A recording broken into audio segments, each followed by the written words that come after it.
So much again for joining me. For those of you who are out there listening, thank you for signing on and listening to our virtual listening tour. So my name is Felicia Hopson. I am the Commissioner Director for Burlington County Board of Commissioners. I'm excited to be here with you all. For those of you who followed my campaign right after I got into office, I started having listening tours. That was in 2019, and of course they were face-to-face.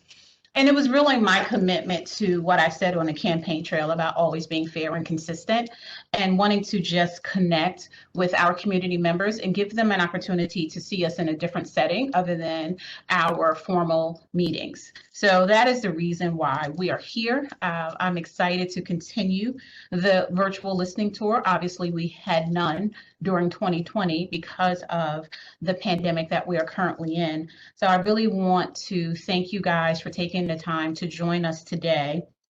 And as you can see, I have some amazing women who are my panelists today, so we can cover a few topics, and then of course take any questions that you all may have. So I will give them an opportunity to introduce themselves, and then I will do a roundtable with them and have some candid conversations about what's happening in our county. So let's start with Mayor Worthy. Will you introduce yourself?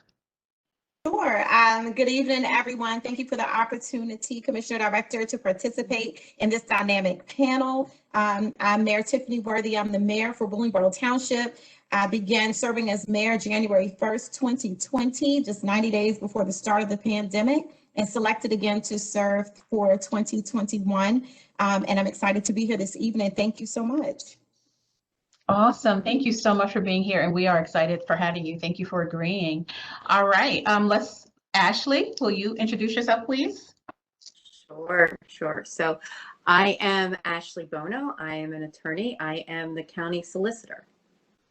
Awesome. I'm just going by the way you guys are appearing in the bottom of my screen. Eve, if you would introduce yourself, please. Hi, Eve Cullinan. I'm the county administrator. Thank you so much for having me. Thank you. And Holly. Hi, good evening, everyone. I'm Holly Cucazella. I am the county health officer, and I'm happy to be here tonight to represent everybody at the health department and to answer all your COVID-related questions. Thank you so much. We've got a lot of important things to cover with Holly. So let's jump right on into it. So I have some specific questions for the panelists. And then, of course, some of our conversations may veer off in a different way, but wanted to stick to some specifics in the beginning of our conversation. So my first question is for Mayor Worthy. What is your role in the duties of township government? What is your role? Right, so my role, I serve as the mayor, and I have the wonderful opportunity to lead our dynamic and robust discussions through our council meetings. And really our role is to legislate and to create vision. So to be able to envision our town and really be able to work together collaboratively at various levels of government, as well as with our residents and local businesses to create the township that we want. So the Willingboro that we want. So really taking the time to work with the residents and with all the stakeholders to understand what we want in Willingboro and being able to work together to bring it to bear, and then holding ourselves and one another accountable to make sure that those things happen. So it's a lot more than just showing up at the meetings. It's a lot of work that happens behind the scenes. I think all the work actually happens outside of the meetings. And that's a very important point, Mayor. I'm going to come back to that. The work that happens behind the scenes that folks don't see when we as elected officials, we're the only two electeds on the panel, but we know the amount of work that it takes to get the decisions that we want. But even prior to having the information presented to us at a meeting, the amount of work that goes into one item on your agenda just simply blows my mind. But we'll talk about that in a little bit. My next question for you is, what is one of the most fulfilling things you have experienced while you were an elected official? As an elected official, I see my role as a public servant. And so for me, just the opportunity to be able to serve 33,000 residents and to really nurture the next generation, to me, is the most fulfilling, because to be able to have a platform to allow you to create the future, to me, there is nothing more important and critical than that. And to be able to lead, I like to say, with leading with love and power. That's what Dr. King would talk about. That is so important to me, that the next generation who's watching our every move, our action, our inaction, we're inspiring them and empowering them as we go. So to me, the most important thing is being able to lead and to set an example for that next generation. Yes, outstanding. Yes, I agree. So I made some notes for you, Mayor Worthy. I'm going to come back to you so we can finish our conversation. I am now going to move on to Eve Cullinan. So Eve, what is a county administrator and what is your role in county government? Thank you. So my job here is being the CEO of the County of Burlington. So chances are, if you woke up this morning and you live in Burlington County, your mind's about to be blown when I tell you all the services in 30 seconds or less of everything that Burlington County does. My job is to oversee the day-to-day operations of the county. We have about 1,300 employees. So everything from the library system to the jail, public safety. If you woke up and had to call 911 this morning, the entire 911 system, the emergency services training center, we're training all the firefighters on firearms training. All the law enforcement uses our firing range. The health department, Holly will speak to that. Her and Dr. Conaway are at the health department, but the health department in itself is such a vast department, animal shelter, public health, WIC, STD clinics. She'll talk all about COVID. Environmental services, as far as if you ate in a restaurant today, chances are a health inspector from the health department oversaw that. I already mentioned corrections, as well as the finance department, taxes, human services, office on aging, that includes Meals on Wheels. The Board of Social Services is not a direct department of the county. Military affairs and veterans, IT. Let's not even get into the roads and bridges. Such a vast department. Burlington County is by square mileage the biggest county in New Jersey. I don't care what other counties say, we are the biggest. The Solicitor, Public Safety, Public Works, all of our parks. I mean, today was National Walk in a Park Day. We have the greatest park system in the county, and all the museums, planning board, resource conservation, and then naturally the surrogate's office, the prosecutor's office, the sheriff. It's a huge service of the county. Elections, we found this year, especially challenging with vote by mail and things of that nature. We had to shift gears, and I'll talk about that later. Public information. And most importantly, I have the opportunity every day to serve the residents of Burlington, and I report to the 5 commissioners. So that's my role here as the county administrator. I'm ultimately responsible for all those departments you just heard. That was a lot. Smiling. That was a lot. Like, I don't know if you guys were listening. Like Eve literally, I started out writing down some of the departments that she listed, then I just stopped. So, I mean, we're going to come back to talk a little bit about that, so folks really have a clear understanding of what falls under your umbrella just as county administrator, and why it's such a big job, and why I'm equally proud because we have a woman running our day-to-day. So, as we close out Women's History Month, this virtual listening tour was extremely important to me, and then these panelists was even more because of the dynamic things that's happening in Burlington County. So now I'm going to move on to Ashley Buono. So Ashley, tell us, what is a county solicitor?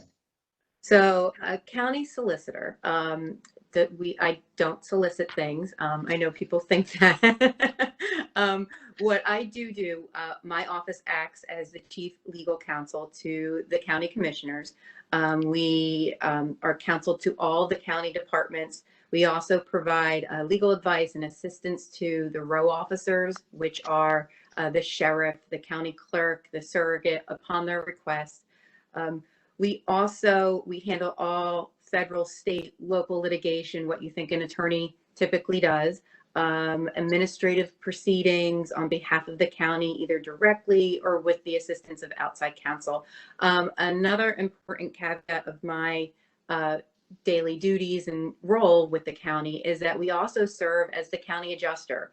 The adjuster's office schedules court hearings for anyone with a mental illness who is admitted to a psychiatric hospital, review hearings regarding the client's commitment status, which are held on a regular basis until the client's discharge. We also investigate the residency and ability to pay of those admitted to the hospitals and report those findings to the Superior Court. And also we process gun permit applications. And I am proud to say that my legal department, with my first assistant, Dina Rocco, we're an all-female office. So that's what we do. Amazing. That's huge. I don't know if you guys are paying attention, but when I first got involved in politics, particularly at the county level, that's one of the main things that I looked for. I looked for gender diversity. I looked for racial diversity and equality. And obviously, the gender diversity was not there. So to be where we are today, right? Just from 2019 to be where we are today. Obviously, Eve has been here and holding it down for us, but to be where we are today with women running out, literally in charge of some major things in our county, right? Our CFO could not join us today. Her name is Carolyn Havlick. So we have a female CFO, like we have a female CFO, we've got a female chief legal officer, and obviously then our chief executive officer is Eve. So we've got some powerhouses, we've got some complete rock stars doing it really big. Now, I want you guys to hear this because it's extremely important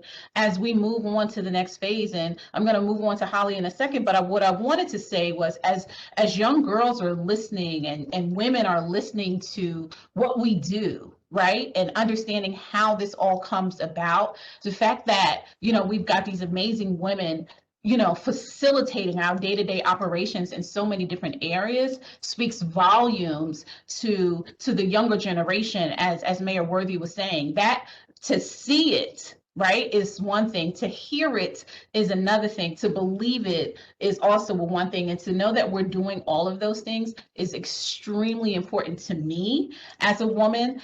So I am excited to be a part of this team with you all. So now I'm going to move on to Holly. Now, Holly, COVID took us down, and Holly held it down for us. So what is a county health officer, and what kind of background do you need for such a role? So a county health officer, which is my role, basically oversees all of the programs at the health department.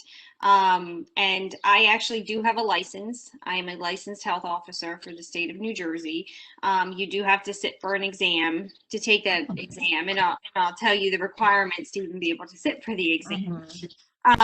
But basically it's my responsibility to look at the county as a whole and evaluate our health problems, to assess them, to plan the activities for them, and how do we address the health problems. And, not only are we geographically big, we're very diverse within our county borders in terms of what might be a problem in one municipality versus another municipality, and how do we address those differences, and try to get everybody on the same playing field at the same health level, access to the same services they need to be healthy.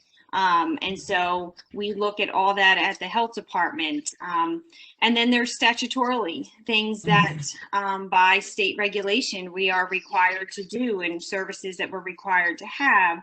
So part of my job is making sure that we're meeting all of those requirements that are set forth by the state for us to do, but then also look at how we're doing them. Is there a way to better integrate the services to provide people with a better overall experience? And so if they come to us for one thing, but we realize that they're eligible for other services, how do we connect them immediately to those services? So just making sure that we're really meeting everybody's needs as they come to the health department. And as Eve said, we have we're pretty diverse. We do have the animal shelter, which is probably most people's favorite the health department to go to. And, we still have, even during COVID, adopted, I think it's between 1,000 and 2,000 animals. So even during this, our staff has been working on that. Our WIC staff has continued to provide services to the families that need, supplemental nutrition to stay healthy during these times, which is probably, we've seen the rise for the need for food during COVID, as people go through economically difficult times. We have our environmental health section, and like Eve said, if you have, pretty much they inspect just about everything in the county. Restaurants, grocery stores, body art facilities, tanning facilities, pools, the list goes on. And then we have a whole other set of staff that's looking at the environment, wells and septic and hazmat spills and noise and other complaints that come in about that affect the environment. And then, of course, we have our communicable disease section that have been at the forefront of our COVID response, and they have been incredible. And I will say that, the staff at the health department has been amazing during COVID. So I am proud to work with them and help guide them, through our day-to-day activities.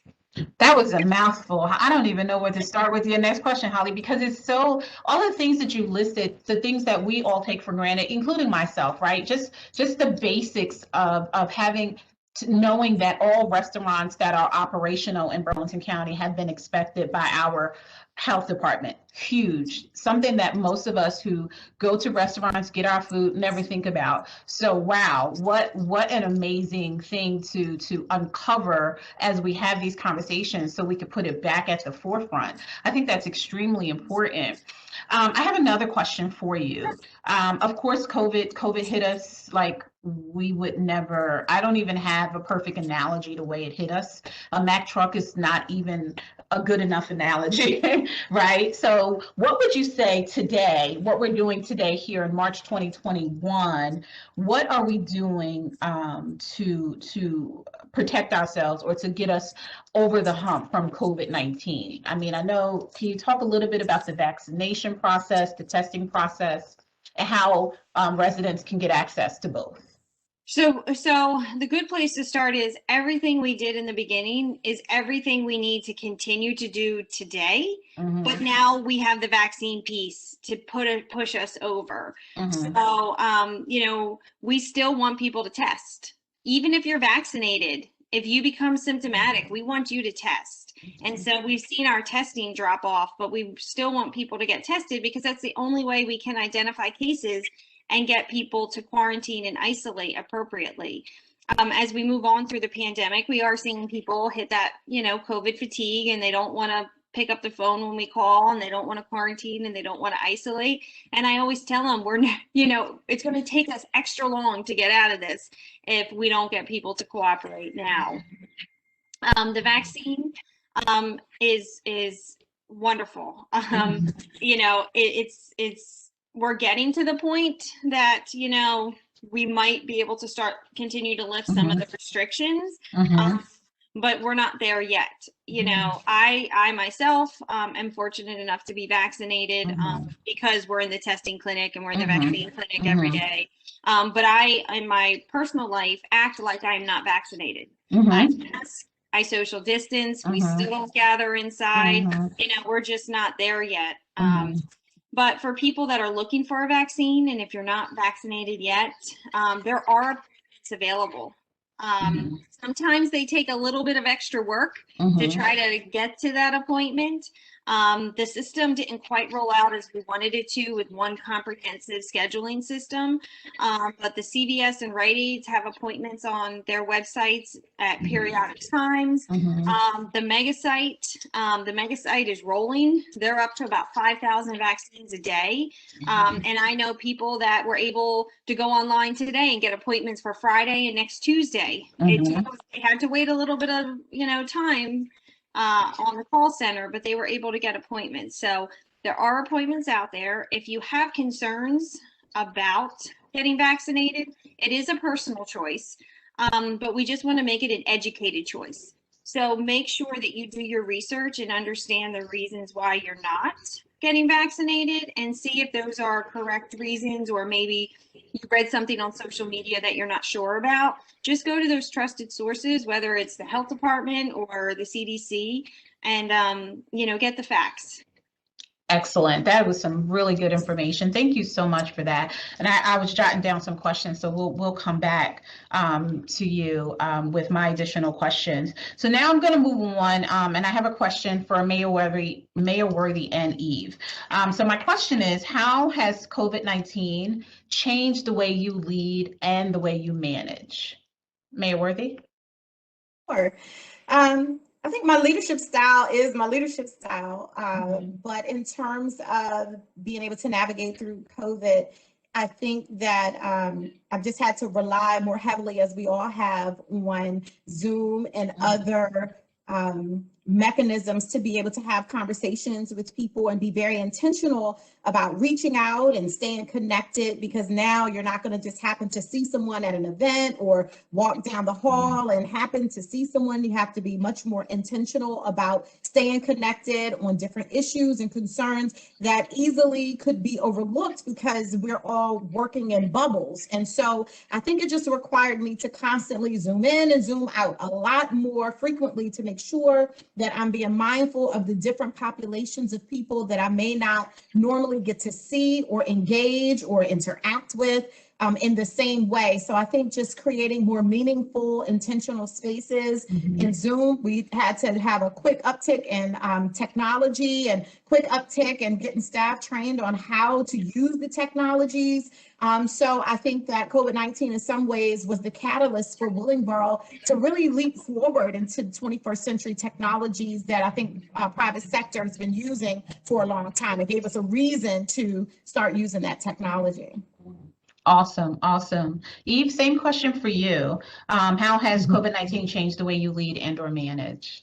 So pivot is like I don't ever want to hear that again, because that's exactly what everybody had to do in Burlington County. Right, Named right. all those different services that we are providing. And as you all know, that didn't stop. So we still had to serve all of the residents of Burlington County throughout COVID. And so, yes, we had to change and pivot some of our essential services to online, and that was made possible by our IT department. But when you talk about COVID-19 and how we manage our day-to-day operations, we still had to provide all those services, and we had planned all along for something like this to happen. You know, we have a thing in government called continuity of operations, continuity of government. That's really, in my mind, more about like a fire. If the building burns down, or if there's a flood or a natural disaster, never in my wildest dreams when I entered into this role that it would be a public health emergency that would be ongoing more than a year later. So I've had to manage business and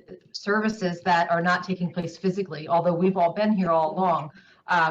The only other piece I would mention is how it's changed. It's brought the state of New Jersey and the county, I would say, closer together. The governor's office put in place in the beginning of COVID, 7 days a week, we had conference calls with all the county administrators and public health officials in the beginning for many, many months, 7 days a week. So we came together as a state, even though every county in New Jersey is different. And then we really continued that same model through the county, communicating with our public health staff and our task force. And so we may have not been all in the emergency operating center room together. The EOC, a lot of our calls would have been done online, but we just managed differently. And most of all, it's all made possible because we have a pretty amazing department heads that did what they were supposed to do all along, and we just did it more. I think a lot of people didn't realize all the great services that we provide at the county level until COVID hit, because then they came to find out that it's the county that's providing, a lot of those services. So. That's really interesting. And the reason why I asked about those questions is because obviously, Eve, you're correct, we had to pivot. I remember being in the office and Eve coming down to me and saying that we were going to go virtual with our meetings, right? Because that was one of the first things that, we had to address immediately, right? Because we weren't even allowed to be in the same space. So just having that experience and making sure that everyone was prepared, particularly from a county government perspective. Can you just talk a little bit about the challenges that you had with even developing schedules for folks to be in this space that they're in? Because I know we went to an A/B schedule. So can you just talk a little bit about that, about how you manage that piece of things? Right, so we had to work with our IT department and our department heads to decide who physically needs to be in the building, who can actually work from home, because if you think of a typical government service that we're providing, we don't let people work from home. We're a service, a brick and mortar service. So we had to change our operations, set people up to work at home, and let them do so and provide those services. And we did have an A/B schedule for quite some time. Essential employees were here all along. I can say now that all of the county employees are back to work 100%. And we've had to make modifications to the workplace so that we can still, we're not open to the public yet, but the employees are here except for those who have, an accommodation to be made. It looks differently. If you're not at your desk, you wear a mask, there's plexiglass up, there's social distancing. We want to make sure all our employees are very safe. So it does look different, but that's what we did. And we brought everybody back as far as March 19th. Been a long year. Yeah, very long. Yeah, thank you so much for further clarifying that. That's really important. I really wanted folks to hear what some of the things that we had to go through just to make sure that services were still provided. And we were also being fair to the county employees, because that also came up, to make sure that, we were addressing their concerns about coming into the building and so forth and so on. But I'm happy to say we're on the other side of things. So, but I'll come back to you. But thank you for sharing that. I'm going to go back quickly to Ashley and ask Ashley, I have two questions for you, Ashley. What is the biggest difference with working in county government as opposed to the public sector? What is the biggest difference? And don't say monetary. Don't say monetary. No, I would never say. So I don't think that it's really, for me, it's really not a matter of doing private work versus public work. For me, it's a matter of now I'm in-house. I'm embedded in the county, whereas before you're in a law firm and your clients come to you, you go to your clients. Here, I'm embedded in the county. I'm accessible. I'm working within the county and my clients and the commissioners. And so it's more of an accessibility. It's more that, I get to be a part of it. If you have a policy that you want to implement and it's a resolution and I'm looking legally, how do we get this out the door and it's approved and it's legal and it has its blessing, versus a client coming to me with an issue and then I have to deal with that solely. Now I'm part of this amazing team to get this done, and it's, going department wise, it's really a wealth of knowledge in-house versus so for someone who's considering law, right? Because when I think about law, I never think about local government. Honestly, I don't. I didn't think about it until I was on the school board. So for someone who's just entering law or trying to figure out what to do, what type of advice would you give them if they chose local or county government? So I started my career, I actually worked for the Attorney General interning in Pennsylvania. So I always think that it's great to become involved in government, internships with the government. I then came here, my first, in Burlington County, I worked for the prosecutor's office. Then I became a law clerk, a judicial law clerk. So working for the company or working for the entity that you want to have as a client, I think is invaluable. So as far as those who want to be a solicitor and grow up to be this, get as much experience as you can with the government, whether it's interning, volunteering, and know what your government does, know what your county does. Going to these seminars, our meetings are public. And so it's great to tune in and just see what's going on. Our agendas are published, and find out what the county's doing for you and get involved. It doesn't have to be political. It can just be this interests me, housing interests me, or construction. How is my county, how is my government working for me? That's how, for me, I started and working and translated the criminal aspect that I worked on working for the prosecutor, and then turned it into civil. And I did civil, worked for public entities for construction and procurement. And that's kind of how I landed here. That's awesome. That's really good. That's a really good piece of advice, because a lot of folks are probably not thinking about pivoting from their internships to, doing something that's full time and really being effective in the space. So that's really good stuff. So thank you for sharing that. So my next question is actually for Holly. Holly, how has the county government made a difference to your department? Right, because so many things have happened during COVID, but outside of COVID, including COVID, how has county government made a difference in the department you work with directly? Well, I think it's the support we get. Of course, not only budgetarily to run the programs and our grants, but it's the support for, if we have legal questions, being able to go to Ashley and Dina and our legal department, to get help with whether it's a contract or looking at a regulation and how do we, determine it. It's partnering with the other county divisions. So, working with parks on some, physical activity program and ways we can incorporate, working with human services on mental health issues and substance abuse issues. So it's having additional resources that we can reach out to when we need things. And COVID was a really good example of that.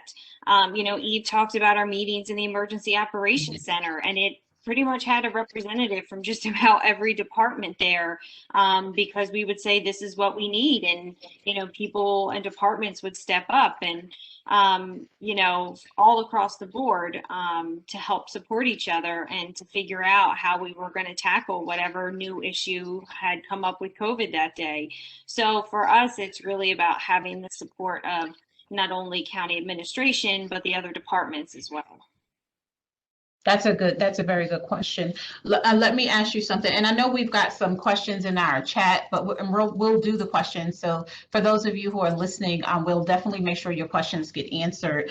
Let me just finish up with my questions for the roundtable, and then we'll move on. My next question is for Mayor Worthy. So if you had to give a piece of advice for someone who was looking to enter public service, what would that advice be? I would tell them to do it prepared, and do it scared. I think that often people feel like, well, I don't know if I'm ready. I don't know if I have what it takes. If you don't know, then do your research. Find out what are the requirements. What does it take? Don't wait for someone to give you permission to run. Give yourself permission. Empower yourself. Power up. Figure out what the job requires. Look at the opportunities that are there, the gaps that are missing, the solutions you can bring to the table. And then do it scared. Sometimes when you're afraid to do something, you're more mindful and more thoughtful and more intentional and less reckless. Oftentimes people do things more recklessly because they're just too comfortable and they just feel too at ease with it. But often when you're a bit more apprehensive, you're much more thoughtful and intentional with your approach. So I would say do it prepared, and do it scared. That would be my advice. That is awesome advice. That really is awesome advice. And I would just add on to that, be prepared for not receiving a thank you. I do think that keeps those of us who are in public service, particularly those of us who are elected, it keeps us humble. Right? The fact that our residents, our constituents expect us to do it because it's our job to do it. Therefore, there will be no thank you coming anytime soon. So be prepared for that as you move on and say, you know what, I really want to be a public servant, because you are now making the sacrifice of self. So self is no longer a part of your primary vocabulary. I would absolutely everything that Mayor Worthy said, and just also saying, you know what, we already know as adult women that, a lot of things folks there's a thankless aspect in all aspects of our lives, but when you enter into public service, it takes on a different feel, takes on a different expectation. So be prepared to not receive a thank you on a regular basis, and be okay with that. Be okay with that and be comfortable in what you've done and the decisions you're making for the community that you're serving. So that was some great advice. Thank you so much for that. I appreciate it. So I think now we're going to look at some of the questions in the chat so we can give our panelists an opportunity to respond to the questions. And I don't know if you guys can see them, but let me just start with the first question that I see. The first question is for Holly, and it states, I am a resident of Morristown. We have many elderly who still are not vaccinated. I help them with the help of Camden County Department of Health, where they're trained citizens who volunteer and do similar. I guess she's asking if we have an opportunity to help Burlington County residents who are elderly, who are not vaccinated. That is the question. I'm summarizing, Holly. So there's two parts in there, and I'm not sure. One is if somebody's looking to volunteer, we do have a medical reserve corps that takes both medical and non-medical individuals and assist us with all types of stuff during COVID and non-COVID times. About usually half the staff of our clinics are volunteers. So if people are interested in that, they can reach out to the health department and we'll give them that information.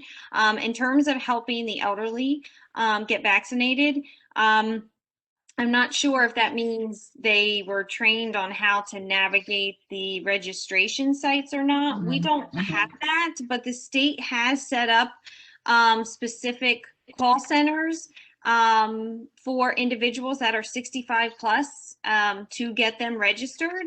In addition, all Walmarts are only vaccinating 65 plus. So if you call a Walmart, they can schedule anybody that's 65 plus for those appointment spots as well. So there are specific programs to help individuals that are 65 plus. If you need assistance with that, you can email us at the health department. Our general email address is easy. It's just BCHD, Burlington County Health Department abbreviated. So BCHD at co.burlington.nj.us. And I'll put that in the question too, so people can reach out. But there is a specific push and resources available to help individuals that are 65 and older get vaccinated. That's awesome. That is really good. That is really good. Do we have any other questions, Charlene, that I don't see in the chat? Do we have any other questions before we move on? Yes, Director, there's a couple of additional questions in here. I don't see them. Oh, I'm sorry, I do. One question is, with the vaccine and things opening back up, what are the plans to ensure there isn't another COVID outbreak in the county workforce? So I'll pivot to Eve, and then we can finish with Holly. Hi. Did you hear that? Okay. Yeah, I heard you. So we ask everybody to make sure that they're making good choices when they come to work. That starts with doing a pre-screening before they even decide if they're going to wake up and come to work that day. We have that on the website. It's a link to the CDC website. We want to make sure that they do the symptom checker every day. Doesn't matter if you've been vaccinated or not. If you wake up not feeling good, you're not supposed to come to work. When you do come to work, we ask people to wear a face covering that covers their nose and their mouth, like a regular mask. We ask them to wear that anytime they are, not within 6 feet of their coworker, unless they have a private office, especially those. And as far as like having an outbreak, I mean, naturally, we haven't really had any outbreak per se, but yes, we do have instances where there's an employee. We have wonderful systems in place that, in transparency, that if there's a person that tests positive that's in the workforce, we make sure that we tell everybody in that office, in that department, that could have potentially come in contact with them, that there was a positive in that office, so that they're well aware, and then that's done through human resources in consultation with the health department. So we make a determination if if they need to quarantine or not. We always make free testing available. And hopefully that answers their question. No, that was good stuff. All right, so I don't think, so Holly, we'll go to the next question for you. I think you already answered it in the chat, but I'm gonna repeat it just for the people who are listening. So we have a question here. It says, what kind of communication has the health department had with the administration and the schools in our county to help with planning for in-person learning? Holly? So we've had regular communications with the superintendents of schools through their roundtable throughout the entire pandemic, and we send them, pretty communication pretty often via email with updated guidance, what that means for the county, quick snapshots, so exactly what has changed in the guidance. We field many calls from the superintendents, both myself and the communicable disease staff. Each member of the communicable disease staff is actually assigned as a liaison to a school district. So they have formed that relationship since the beginning of the school year.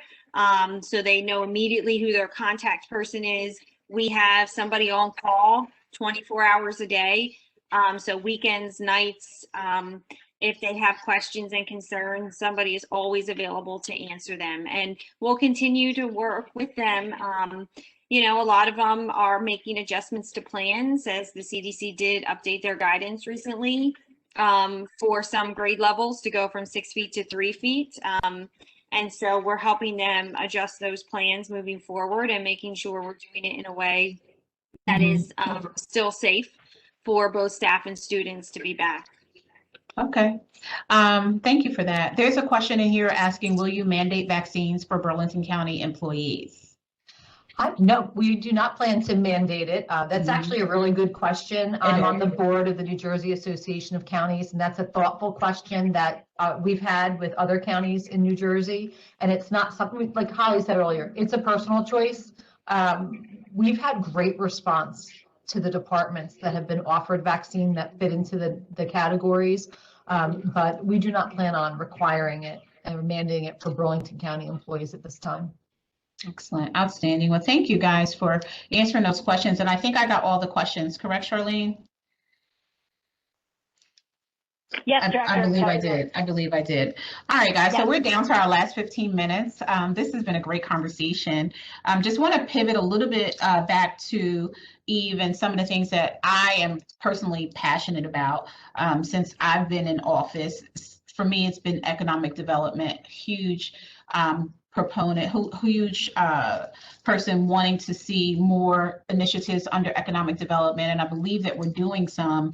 So I'm going to mention a few, but then I have a specific question for you, Eve. So some of the things that we're doing here in Burlington County, where we're trying to help promote small businesses and just promote businesses in general. We under the economic umbrella, I wanted to remind folks who are listening that you can apply for a small business loan. There's certain criteria for the loan. There's zero interest loans for COVID, but I did want to remind folks who are listening to use that opportunity if you are looking for some additional assistance to float your business as we come out of this COVID space.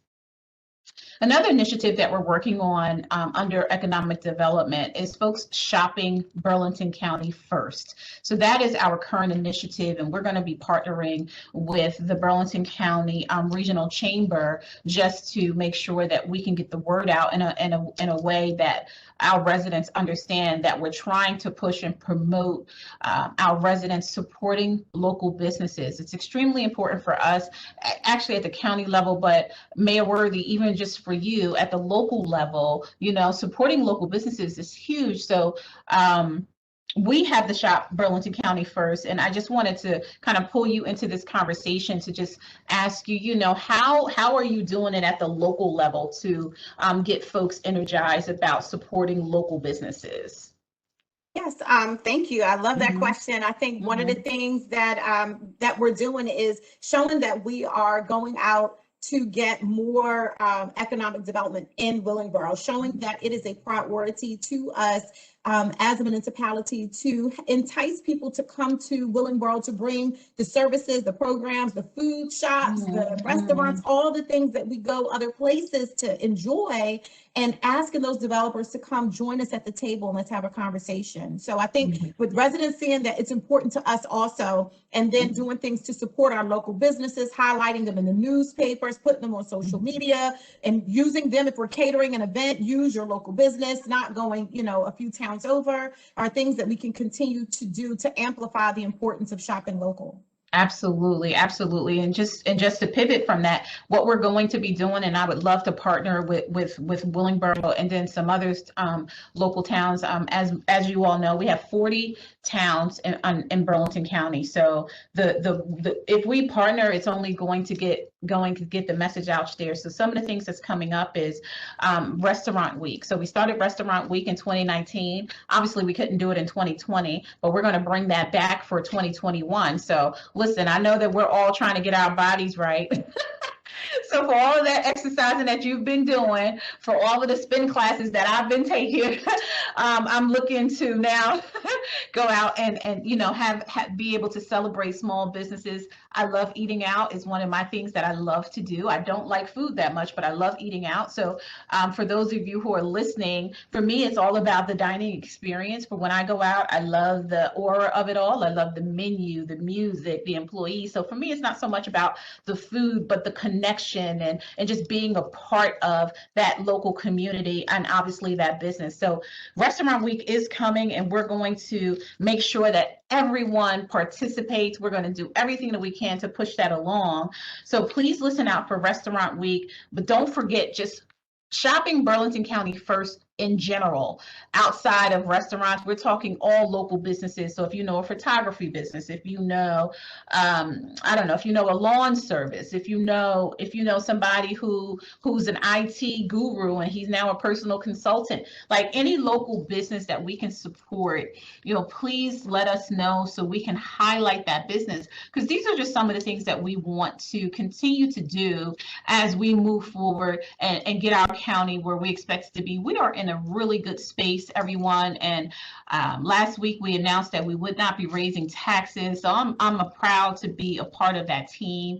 And the one rock star who's not here with us which is our Chief Financial Officer, Carolyn Havlick. Carolyn has worked diligently for the past few years to make sure that everything is where we need it to be, so we do not have to raise taxes. So we are excited about that. So Eve, I said I was going to come back to you. So what I wanted to do was just pivot, because I know that when you talked, you mentioned a lot of different departments, within the county. And I just kind of wanted to talk to you a little bit about us, because most of us don't think about this, right? Parks, the parks, the recreation and parks department, that's one. Yes. And two, the second one is the sheriff's department. Just those two departments alone, they're huge departments, by the way, guys, for those of you who are listening, they're huge departments, and they're run by some really great leaders, obviously still rolling up to Eve. But I just wanted to talk a little bit about some of the services that we offer under those two departments.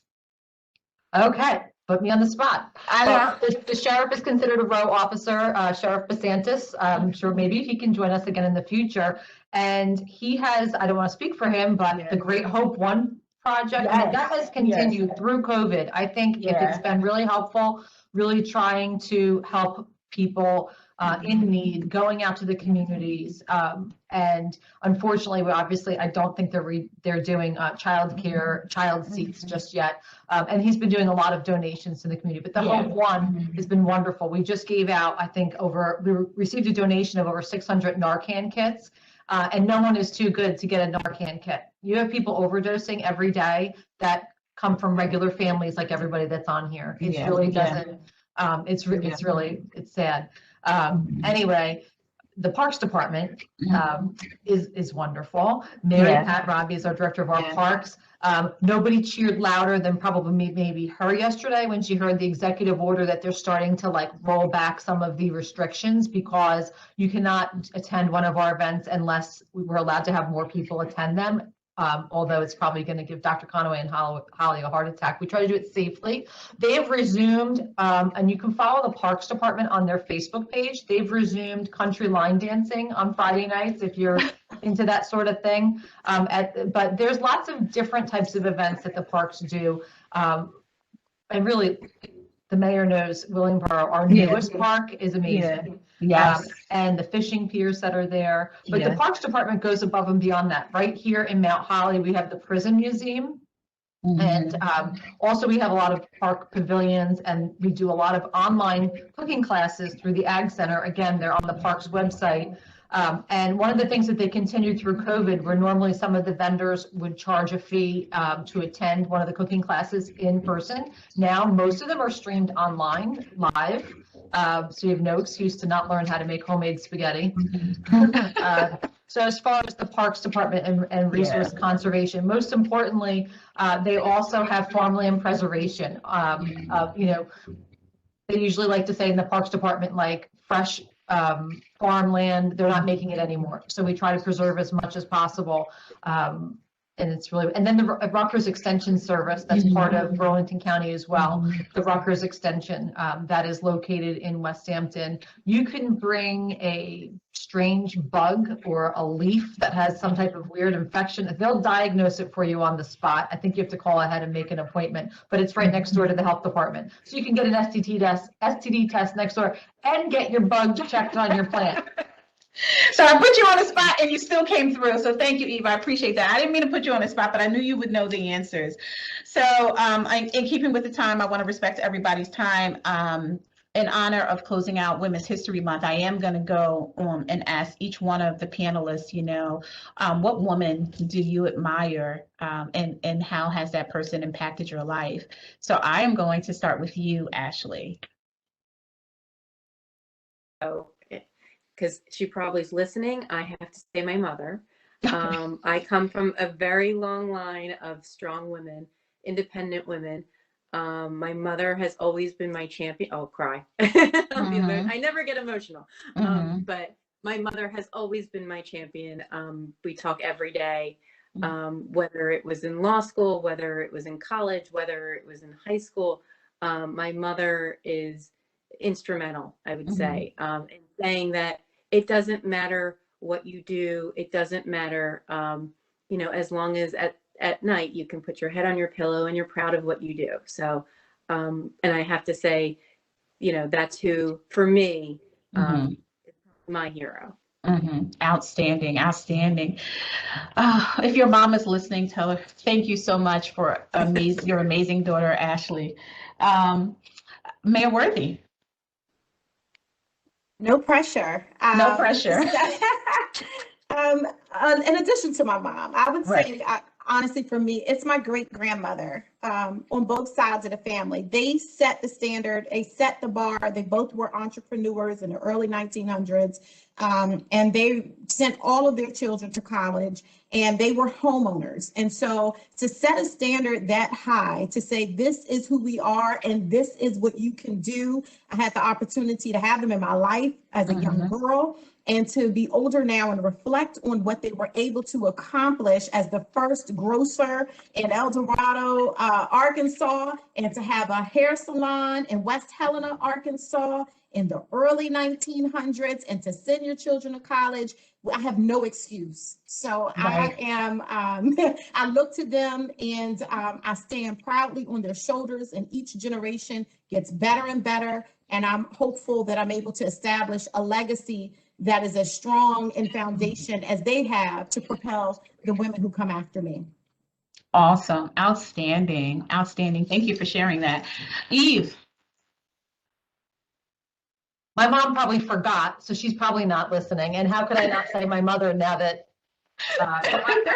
my mom's awesome. She gave up everything to put me through college. I'm the baby in the family. I'm the youngest of 4 kids.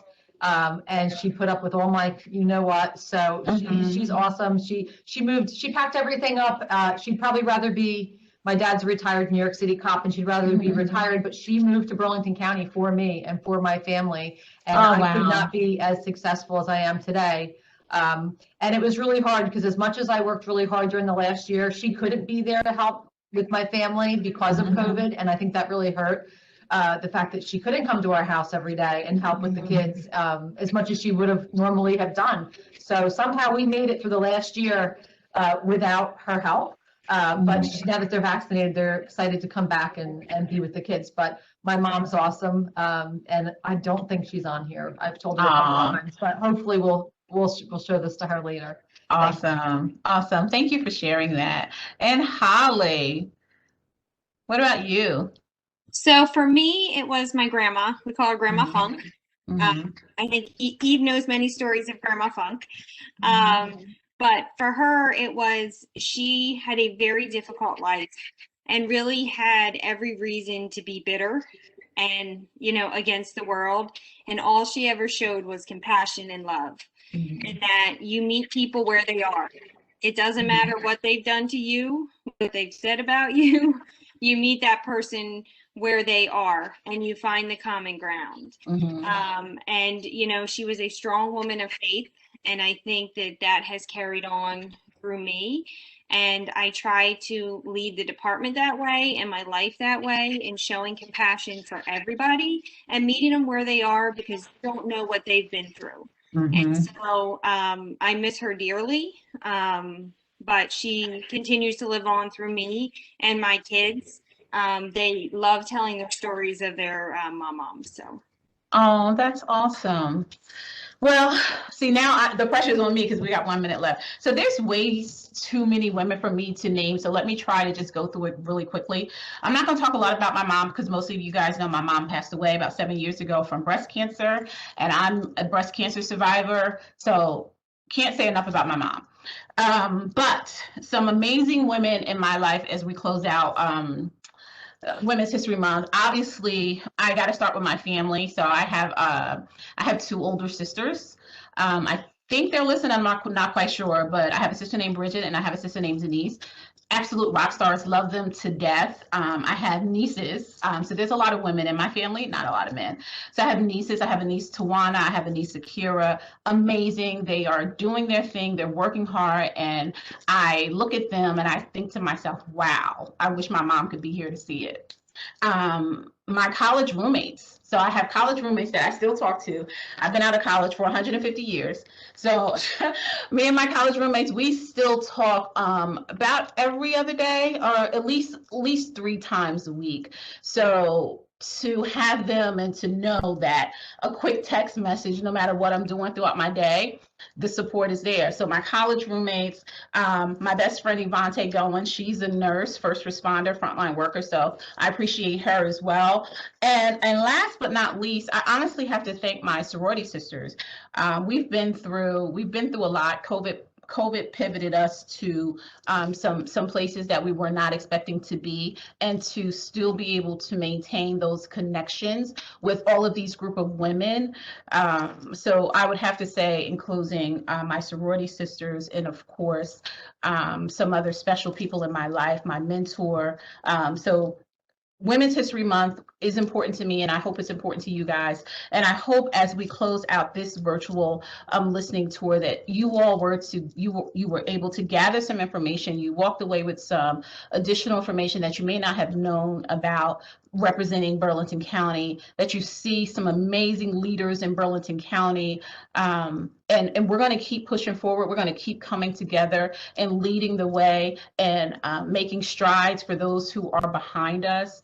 So it is my hope that I will come to you guys again with another virtual listening tour, probably not until the fall. Makes no sense to do it during the summer and the spring. So maybe, and again in the fall, we'll come back together and I'll connect with you guys then. So I will just say, I'm going to say this for you, Holly. Even if you've been vaccinated, please continue to socially distance. Please continue to wear your mask and stay safe.